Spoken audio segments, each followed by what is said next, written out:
একদিন একজন গরিব লোক রাস্তায় 10টি টাকা পেল। সে ভাবতে লাগলো, এই 10 টাকায় কি কেনা যাবে। সারাদিন এই 10টি টাকার চিন্তায় সে সময় নষ্ট করে ফেলল। পরে সেই 10 টাকা ফেলে দিল।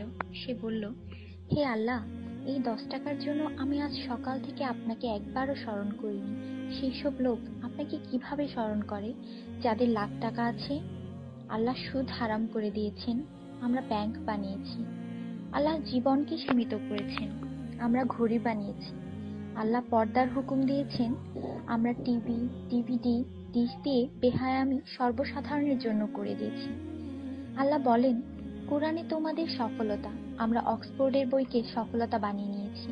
আল্লাহ মিথ্যা বলা নিষেধ করেছেন, আর আমরা এপ্রিল ফুল পালন করা শুরু করে দিয়েছি। আল্লাহ বৃদ্ধ বয়সে মা বাবার সেবা করতে বলেছেন, আমরা বৃদ্ধাশ্রম বানিয়ে ফেলেছি। আজ মুসলমান এই জন্য দুশ্চিন্তায় যে যাকে খুশি করার তাকেই তো রাগিয়ে ফেলেছি।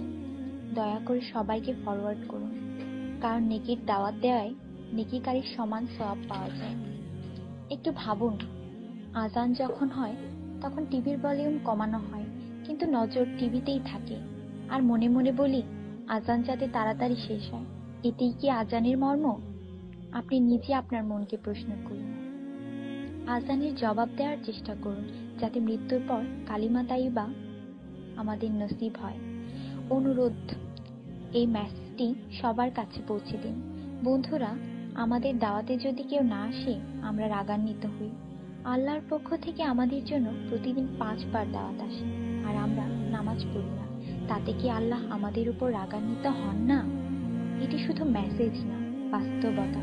দয়া করে নামাজ আদায় করুন এবং অন্যকেও উৎসাহিত করুন।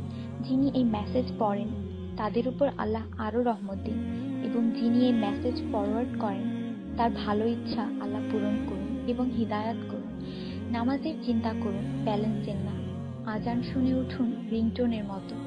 কোরআন মনোযোগ দিয়ে পড়ুন SMS পড়বার মতো। জীবন সবসময় থাকবে না নেটওয়ার্কের মতো। নামাজ ত্যাগ করা মানে আল্লাহকে রাগান্বিত করা। ফজর 6 মিনিট, জোহর 15 মিনিট, আসর 8 মিনিট, মাগরিব 10 মিনিট, এশা 18 মিনিট, মোট 57 মিনিট। 80% লোক এই মেসেজ ফরওয়ার্ড করে না। দয়া করে আপনি করুন। আল্লাহ সবার মঙ্গল করুন। আমিন।